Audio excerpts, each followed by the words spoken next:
todo lo que evita que se... todo lo que evita que el pulmón se hiperinsulte, o no, no hiperinsulte, sino se distienda. ¿De acuerdo? Entonces, por favor, para mañana, ¿sí? Esto es sumamente importante. 5 hemos dicho, 5 diapositivas y qué patologías están dentro de esto. ¿Verdad? Empezaremos a resolver algunas, esta mañana hemos pasado bastante, creo que muy sinceramente hasta acá.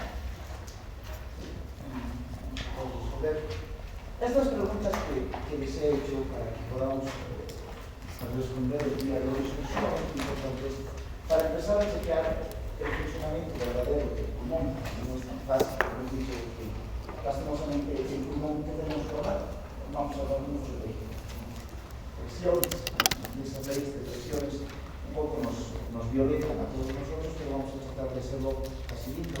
Por ejemplo, vamos a hablar de una ley que se llama la ley de la paz, que en Guyton es aproximadamente 6-7 hojas, o sea, 15 páginas aproximadamente, pero que con ustedes se lo voy a hacer facilito porque no me gustan las leyes, no vamos a estar de resumirse los pasos.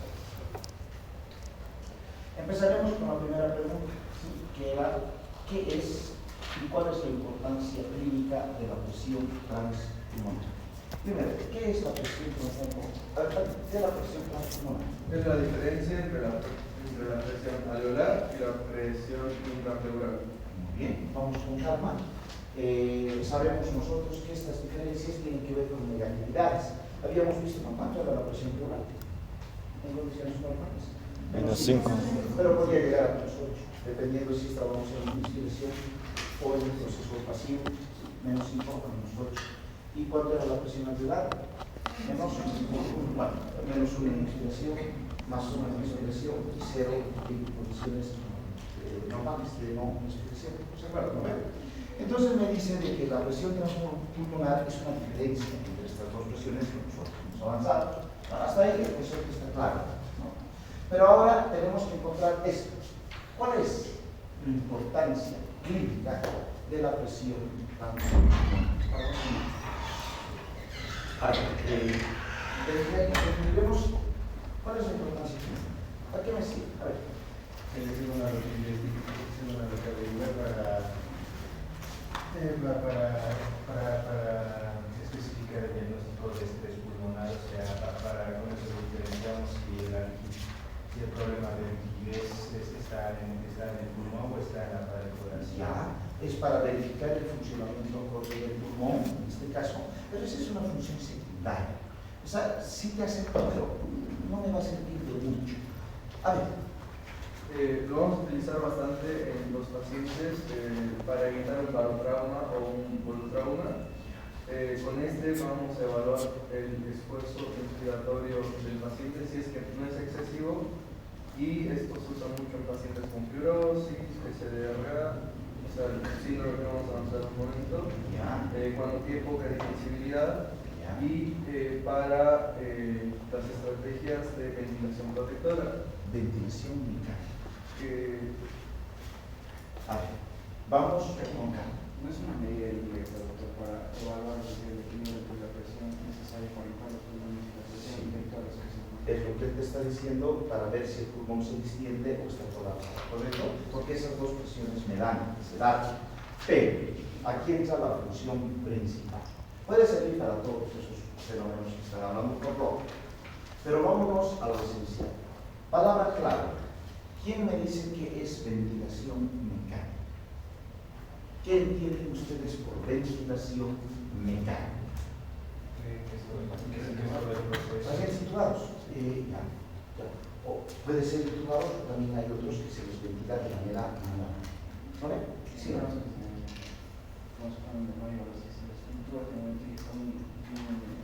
Cuando el paciente no está funcionando en sus pulmones y nosotros tenemos que ventilar, eso es ventilación mecánica. ¿Sí? ¿Vale? Puede ser que está intubado o hay otra ventilación mecánica que se hace esta. ¿No es verdad? ¿Hay un problemita con esta ventilación? O no también. Depende de fuerza. ¿Me estoy dejando entender, chicos? Si yo le pongo mucho aire en la ventilación mecánica a mi paciente, ¿qué pasa con mis alveolos? Colapsa. ¿Y qué pasa si no le pongo mucho aire?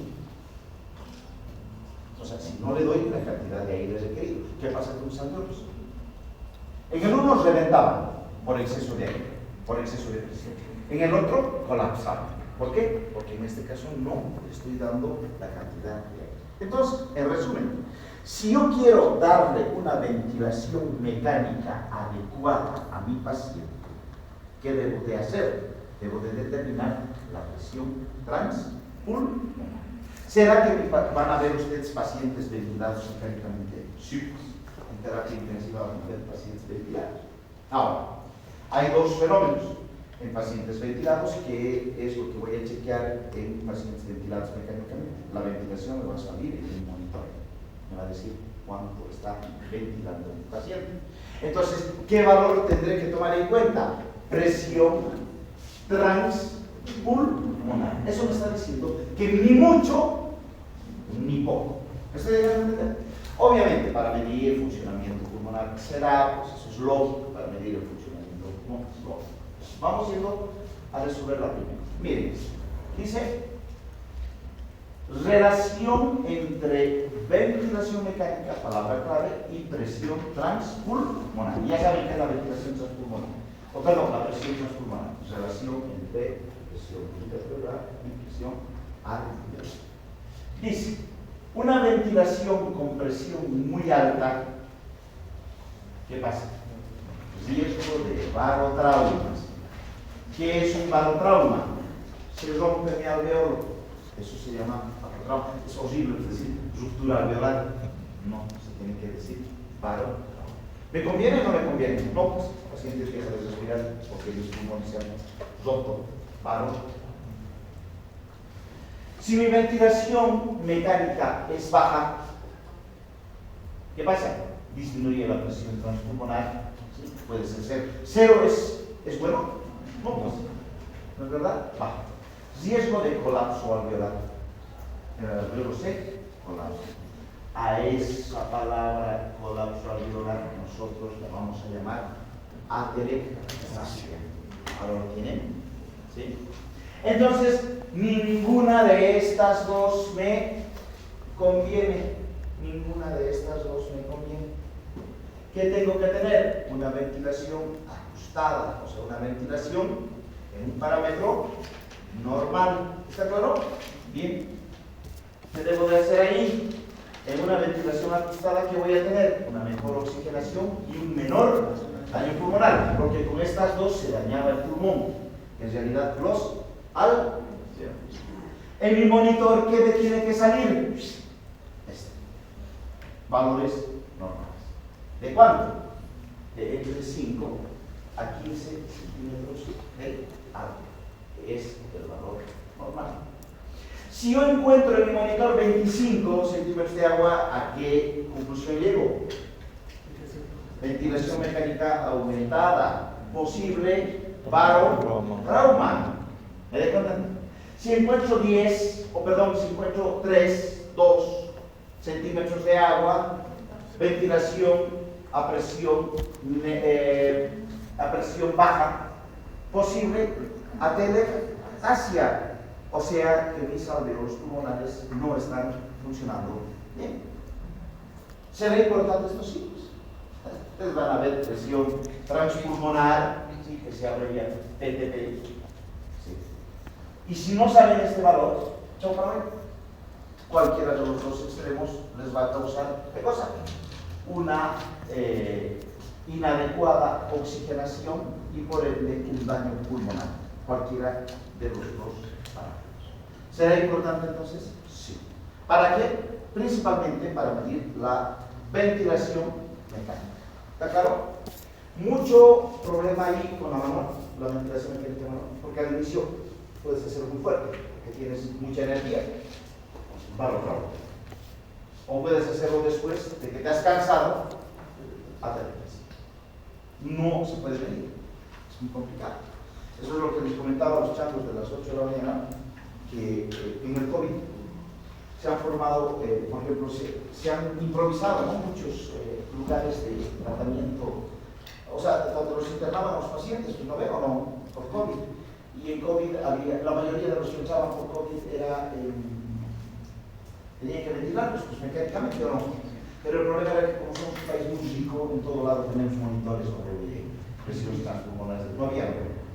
Y si no había, ¿cuál era el error más grave que había ahí? La ventilación. Nadie podía saber cuánto era la ventilación mecánica correcta que teníamos que dar a nuestros pacientes. Y si no sabíamos de qué se morían, ya sea de vasotrauma o de arteritis. Por eso decía, no, es esa terapia, porque lo palabras lo arruinamos todo en la ventilación mecánica. Y nadie sabía por qué. Yo sí sabía, ¿no? Por eso no me acuerdo. Cuando ya estaba colgando los manajos, me han dicho, te llevaremos a la terapia. No, creo que morir en casa. Entonces es complicado. Eso ha sido la respuesta. Aparte de las tormentas de citoquinas y todas esas vainas que hemos hablado, este resultado se llega a un error humano, que era la ventilación. Entonces, para eso me sirve la presión transpulmonar. ¿Lo tiene? ¿Hay alguna duda con la presión transpulmonar? Lo que ha dicho Padilla es correcto y lo que ha dicho la también, lo que me sirve también Fernando, es lo que concierne a la regulación del funcionamiento pulmonar. Sí, puedo ver la distensibilidad, obviamente puedo ver también la contracción. ¿Qué hemos aprendido acá? La palabra atelectasia creo que es muy importante para nosotros. ¿Sí? Desde ahora en adelante, ¿qué entendemos por atelectasia? Colapso alveolar.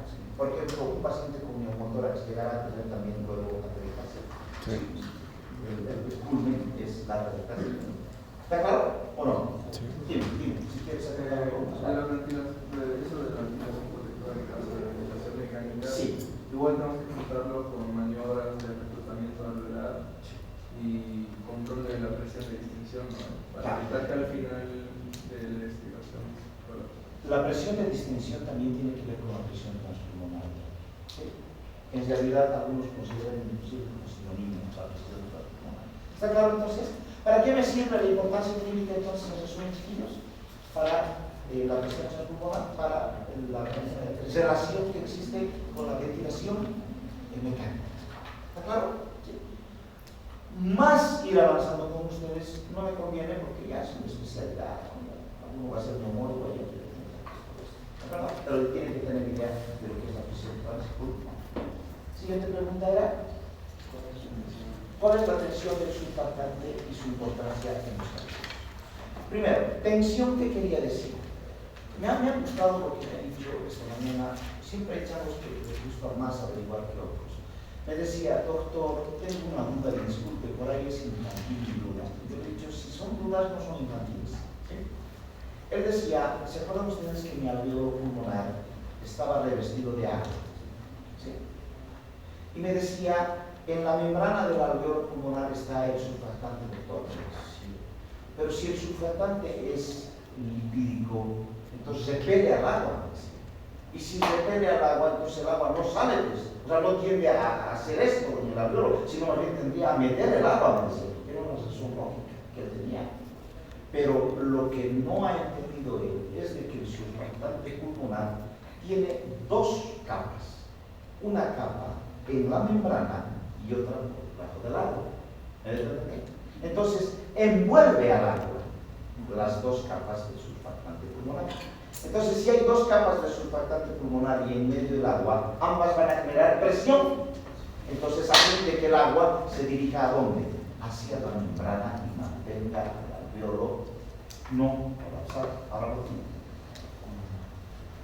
Esta presión del surfactante es muy importante, que se había mencionado que se mide en milímetros. Hay diferentes valores, les voy a mostrar acá un valor y lo que me dice Guyton. Obviamente nosotros por razones lógicas tenemos que hablar Guyton, que es la Biblia. Si yo no tengo surfactante, primero, se mide en dinas. Si yo no tengo surfactante, ¿qué pasa con mi presión? Son tres presiones, doctor. Agua oral serían 72 dinas sobre 72 dice Guyton, decimocuarta decimotercera dice 70 y decimosegunda también dice 70. Nos quedamos en que si no hay surfactante hay una presión grande en el alveolo. 70, perdón, empezaré. Si no hay surfactantes, 70. 70 dinas. 50 es cuando no tiene Por eso, ahí estamos. Si es agua pura, es 70. O sea, imagínense, un recién nacido prematuro, ¿con cuánto nace? Si está en 6 meses. Si nace con 70, porque no tiene surfactante. No tiene surfactante. Ese tiene 70. O sea que este albergo chao para varios. Es mucha presión, 70. ¿De acuerdo? Si hay surfactante, No, es 50, los líquidos normales que tenemos en los pero sin surfactante. sin surfactante. Solamente 50. Y con surfactante es 5 a 30. Imagínense, ese es el valor real que debería tener mi alveolo. Una presión en dinas de entre 15 a 30, otros dicen 5, ¿no es verdad? Dejaremos entre 5 a 30. ¿Está claro, chicos?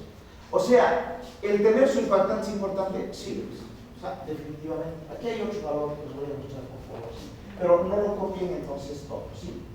Acá teníamos de solo agua, 70 dinas, ¿correcto? Luego decíamos con surfactante en reposo, aquí hay otros valores más, que es en reposo y al final de la inspiración, pero vamos a manejarnos en los valores de Guyton, que decía solo agua, 70 dinas. En Guyton creo que dice 72. 72. Bueno, manejamos el valor 70. Muy fuerte. Ahora, el otro era sin surfactante pero con presión de otros líquidos. Me manejaba 5. Luego vendría con surfactante. Con surfactante pero en reposo 25. Estos dos son válidos ya desde 5 hasta 30, serían válidos en reposo y al final de la experiencia. ¿A qué conclusión llego? El surfactante es vital para, en este caso, mantener a los alveolos en tensión superficial. ¿Está claro? Ellos no deben de colapsar. Se divide en líneas sobre sentimientos. Bueno, aquí entra lo que mencionó hace rato, que es la ley de Laplace. Sí. Que no es tan complicado. Sería P es igual a 2T sobre R, que P es la presión necesaria para evitar que colapse el alveolo. T significa tensión superficial, que es la fuerza que tiende a hacer que el alveolo colapse, y R es el radio alveolar. Entonces, según esto, podemos entender que la tensión es constante, porque no va a ser algo variable. El radio sí, pero mientras menor sea el radio, se necesita más presión para mantenerse abierto. Ahorita vamos a checar. Déjame concluir con esto, Padilla. Me parece que está claro lo que está diciendo. Padilla nos está dando la fórmula de la ley de Laplace. ¿Se acuerdan ustedes que había también la ley de Poiseuille?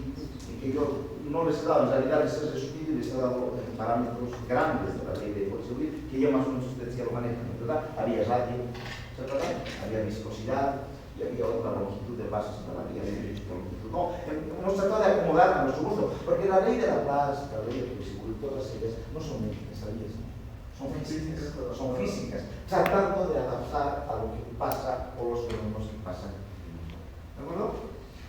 A menor radio, mayor tensión o mayor presión. Eso es lo que quiero. ¿Por qué? Porque quiero, si mi alveolo está con menos radio, eso es lo que me está diciendo Padilla, necesito mayor presión o menor presión para que se mantenga mi alveolo en condiciones normales. Mayor presión, es una lógica, porque lo voy a abrir, porque la presión es la que me habla. Si yo tengo mayor presión por encima de 70, ¿qué pasaría en mi alveolo? Para otro lado. ¿A ver? ¿Me debo entender? Muy bien. ¿Qué importancia tiene el surfactante? Vamos viendo primero. Disminuye la tensión superficial, o sea, disminuye la posibilidad de que mi alveolo se colapse. Esa es la primera lado. Segundo lado, reduce la presión necesaria para mantener los alveolos abiertos. Nada más. Evita el colapso alveolar, que nosotros llamábamos atelectasia. Sobre todo al final de la respiración. ¿Cuándo es importante para mí mi surfactante? Cuando expiro. Porque cuando expiro, ¿acaso yo voy a expirar hasta que mi alveolo colapse por completo? No puedo, ni aunque queramos. Les doy 25 puntos a quien expira por completo su aire alveolar. No, pues tiene una tensión. ¿De cuánto? De 5 a 30. Mantendremos a 30. acuerdo? Para ustedes, según ganen. ¿Está claro? Ahora, igual a la estabilidad entre alveolos grandes y pequeños. Esto es bien bonito. Miren, ¿cuántos alveolos teníamos en cada pulmón? O bueno, en ambos pulmones. 300 millones tenemos. ¿Se acuerdan? Aunque esto es una pregunta capciosa. Si decimos que tenemos en ambos pulmones 300 millones, diríamos que cada pulmón tendría 150 millones. Y eso es mentira. Hay un pulmón que tiene más millones que otros. ¿Cuál es? El izquierdo. Sí, el derecho tiene menos, pero bueno, eso ya vamos a ver más adelante. Oye, eso quiere decir que si mi pulmón derecho se lesiona, es más peludo que el izquierdo. A veces, el izquierdo es más funcional. ¿De acuerdo? Ahora, de esos 300 millones de alveolos que tenemos, les cuento que 2/3 son funcionales y 1/3 no es funcional, en condiciones fisiológicas. Eso quiere decir que nacemos con alveolitos pequeñitos. Y saben ustedes que un alveolo pequeño y mi membrana respiratoria y mi capilar, si es más pequeño, ¿qué alejaba? La membrana respiratoria y no respiramos. Entonces, este surfactante, ¿qué me hace a mi alveolo? Aumenta la membrana respiratoria y se produce el intercambio gaseoso. ¿Me dejo entender? Sí. Bien. Facilita la respiración y mejora la oxigenación, obviamente. Entonces, todos estos componentes son importantes para, en este caso, manejar el surfactante producido por los neumocitos tipo 2. Ahora dice, ejemplo clínico, el más importante entonces era el síndrome de distrés respiratorio del recién nacido. ¿Por qué? Porque el surfactante, ¿a partir de cuándo empezábamos a producir? Decían ustedes a partir del 7º mes, 3 semanas, hablábamos de semana 32, aproximadamente semana 36, ¿no? Estábamos viendo eso. Los niños que nacen por debajo de la semana 32, semana 33, ¿qué pasaba? Ocurría de que no producían esto y entonces pues la visión era complicada. Dice acá, los bebés prematuros no producen suficiente surfactante pulmonar. Depende del grado de ser prematuros, pueden morir o no. Por ejemplo, un recién nacido de 5 meses y medio, ese está en problemas serios, ese no está produciendo absolutamente nada de surfactante. Cosa que, por ejemplo, en uno de 7 meses es menos complicado porque ya está empezando a producir surfactante. ¿Me dejo entender? Sí. Por ejemplo, uno de 6 meses, ¿cuánto tiene de tensión superficial? ¿Cuánto tiene uno de 6 meses de tensión superficial?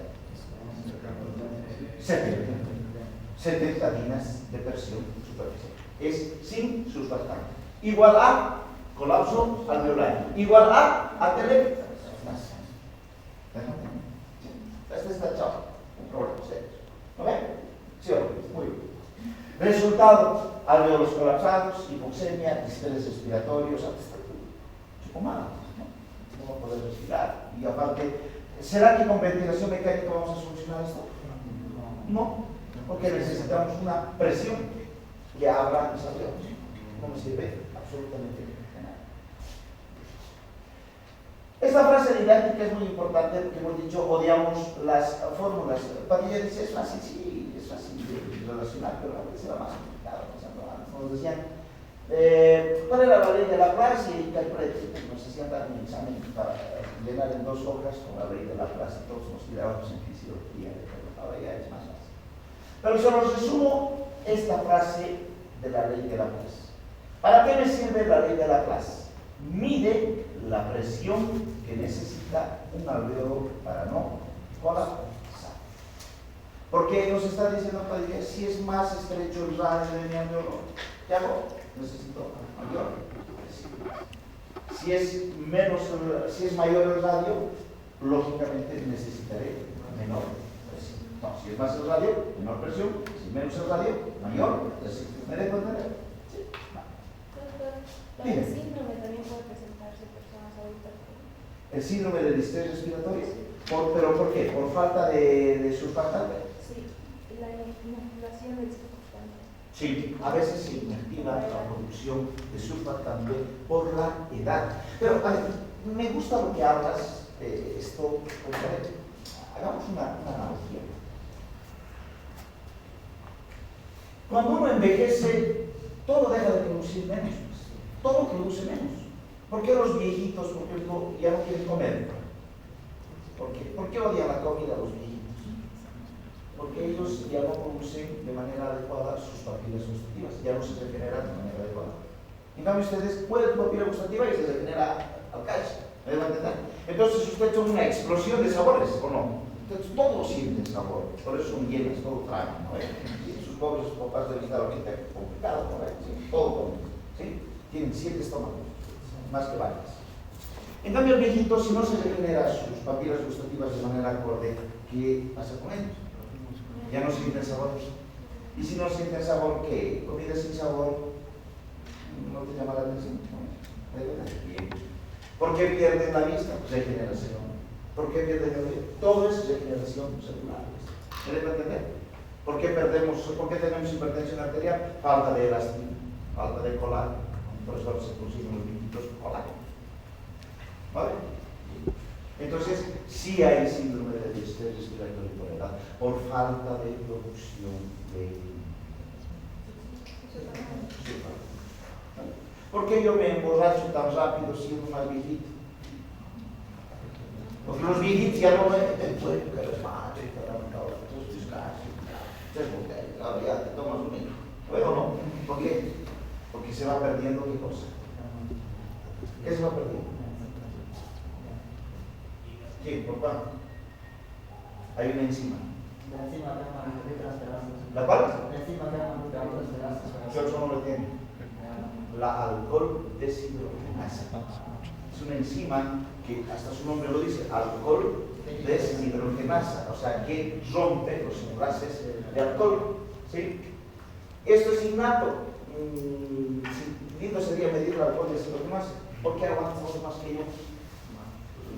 O sea, porque él produce mayor enzima alcohol deshidrogenasa. Se dice, no hace nada, que las mujeres producen mayor alcohol deshidrogenasa. Eso quiere decir que las mujeres tendrían que aguantar más. Pero no, ¿cómo es? ¿Han hecho la prueba? Pero ya cuando tienen práctica, van produciendo mayor alcohol deshidrogenasa. Después no, uno dice, no, vamos, ¿sí? Ya, después de eso, ¿y ahora qué hago? ¿Vale? Eso es interesante. Tiene que ver con práctica, sí. Obvio, igual que el músculo, una vez se desarrolla. Pero a mayor edad también va disminuyendo. Entonces ahora ya saben, este es pollo, no se dice pollo, se dice, este no secreta alcohol deshidrogenasa. ¿Vale? Ya no hay pollo ni no pollo. ¿Perdón? Muy largo. Pollo. Pollo igual a, ya saben ustedes. ¿Vale? Entonces, mientras más pequeño, más fácil colapsa, salvo que haya surta bastante. Para el día de mañana, por favor, me averiguan en 4 patologías que le apliquen la ley de Laplace. La primera ya hemos dicho, síndrome de distrés respiratorio, ¿sí? Que tiene que ver principalmente con el radio del vaso. ¿Cuál es la otra variable aparte del radio palillo? La tensión superficial. Exacto, que tiene que ver con el surfactante. ¿Sí? Vale. 4 patologías que tengan que ver con la ley de Laplace. Lo único que quiero que sepan para la ley de Laplace es que tiene la presión que necesita un alveolo para no colapsar. No les voy a pedir la ley de Laplace. Sería inglés igual que la ley de Bolshevik, que hemos hecho bonito, con bombillitas, con brillos, con cúpulas.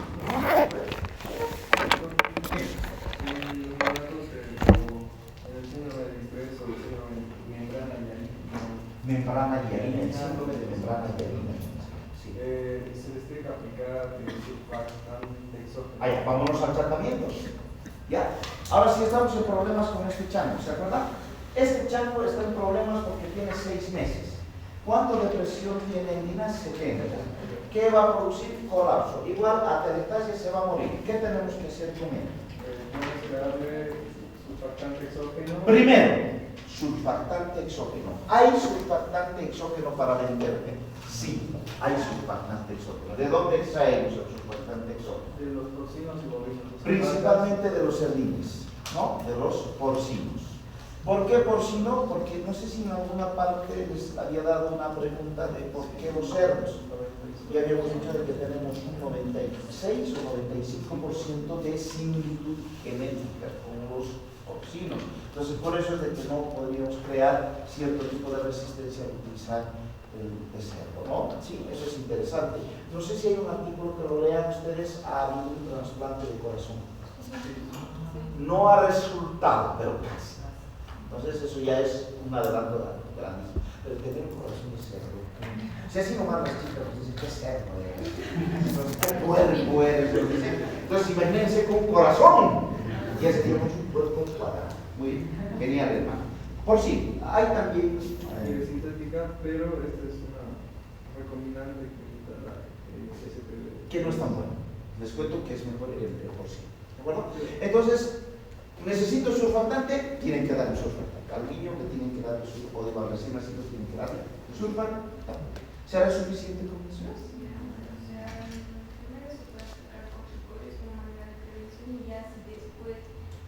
Mi caso es de 6 meses. Me gusta lo que ella habla. Dice, no siempre. Cuando yo digo, uso esto, o hay 3 cosas que se van a usar en un paciente con distrés respiratorio. ¿Cuál es mi dato? Para usar surfactante o para usar corticoide. Sería una dificultad respiratoria progresiva. Y tengo que medir enzimas. Medir y la presencia de taquipnea y la hipoxemia refractaria. Claro. Mido mi grado de hipoxemia, digo 70 dinas, no, oye, con 70 dinas se ve porque me está haciendo sin surfactante. Entonces aquí tengo que darle surfactante. Ahora, digamos estamos en un recién nacido llegando a los 7 meses. ¿Ya? Ahí mi paciente está secretando surfactante, sí, pero en poca cantidad.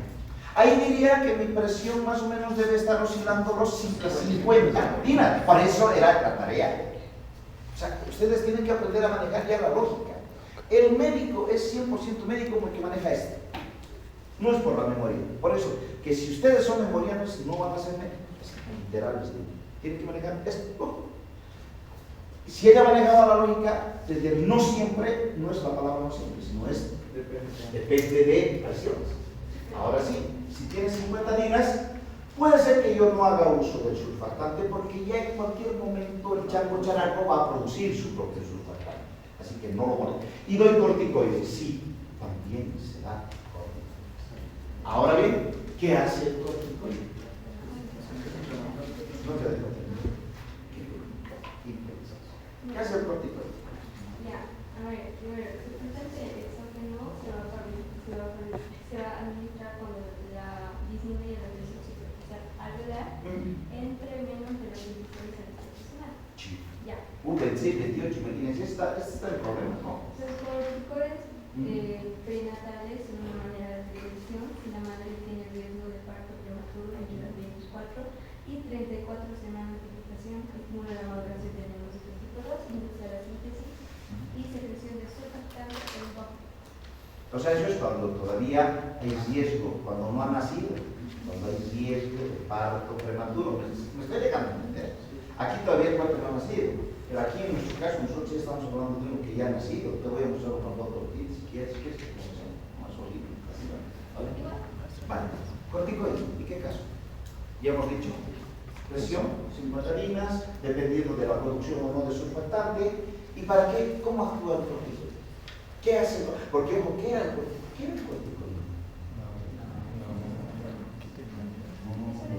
Los glucocorticoides, los medicamentos glucocorticoides, ¿para qué usamos? ¿Cuál era su función? Era un antiinflamatorio. Bueno, sí, era un antiinflamatorio por excelencia. Pero se acuerdan que teníamos un problema cuando hemos visto que bajaban las defensas, mataban vainas y demás. ¿Y ahora para qué uso entonces? ¿Qué función tiene mi corticoide? ¿Qué hace mi corticoide en este caso? ¿Qué? Tiene una función secundaria de maduración de los neumocitos típicos. ¿A costa de qué? Baja de defensa. ¿Sí? Que es otro problema. ¿Sí? Es lindo utilizar corticoides si quieren salvar las cosas de manera aguda, prematura, sí. se quiere utilizar de manera crónica, jamás. Y mejor si no lo hace. Muchos, doctor, me duele mi rodilla, sí, está fuerte, astuto, y nadie me puede curar. Allá, hazme pinchar diclofenac, más dexametasona. Ya la venís sí. Y más complejo. Entonces, está el paciente de arriba. No, este es un ácido, este doctor. Ya no me duele. ¿Qué tiempo no le va a doler? No le va a doler un mes, al otro mes le va a doler el doble. ¿Por qué? Porque lo que he utilizado de manera estratégica ha sido un corticoide. Eso. El siguiente tratamiento para él, este nuestro cuate, está hecho percha, le estamos dando primero entonces un surfactante exógeno, le estamos dando un corticoide y ahora le vamos a dar presión de oxígeno a presiones positivas. Oxígeno a presión positiva. ¿Será bueno darle aquí a presión positiva? Sí. Necesitamos acá a presión positiva. ¿Sí? Presión perespiratoria positiva. Y con eso veremos cómo va la parte, cómo va a ir evolucionando. ¿Está claro? Bien.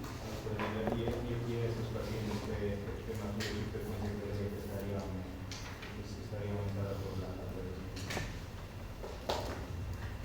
Al inicio sí, después baja. ¿Sí? Por un mecanismo compensatorio.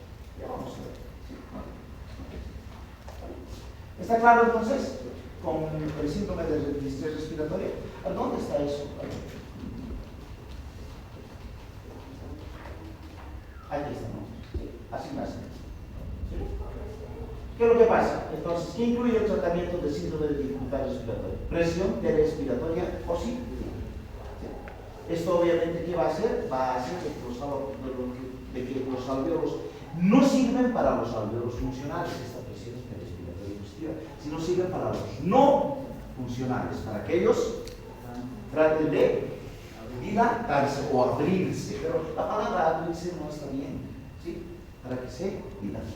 ¿Se acuerdan que varios tenemos alvéolos no funcionales?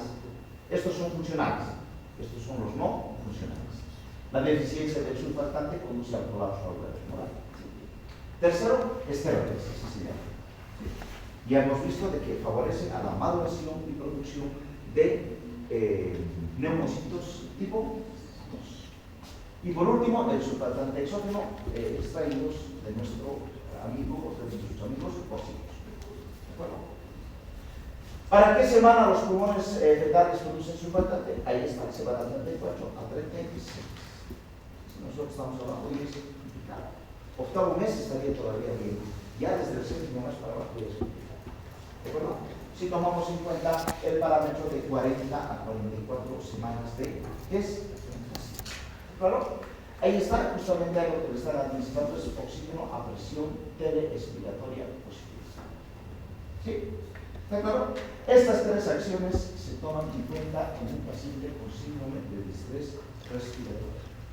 Me llama la atención, tú me averiguas para mañana y los viejitos que les vamos a dar surfactante exógeno. ¿Qué hacemos? No funciona ni en personas adultas con el síndrome de distrés no tiene efectividad. No tiene efectividad de surfactante. Entonces, ¿qué hacemos para mejorar su respiración de expertos? ¿Qué hacemos? Los viejitos, la mayoría tienen síndrome de distrés respiratorio por falta de producción de surfactante. Producen, pero muy poco. Pero muchos, si se dan cuenta, no lo utilizan. ¿Por qué? Porque ¿qué son los viejitos? Sedentarios. Y al ser sedentarios, igualito que se acuerdan nuestra fibrilación auricular. Cuando suben gradas así, están hecho percha, ¿no ven? Se manejan de manera adecuada. ¿De acuerdo? Bien. Quedaremos acá, nos faltan varios puntos todavía. El día de mañana lo vamos a resolver. ¿De acuerdo? ¿Alguna duda en estos dos? ¿Ninguna? Estamos manejando, aunque no vean ustedes de manera indirecta, cosas importantísimas en el funcionamiento humano. ¿De acuerdo? ¿Vale? El miércoles, después del feriado, ¿sí? que yo les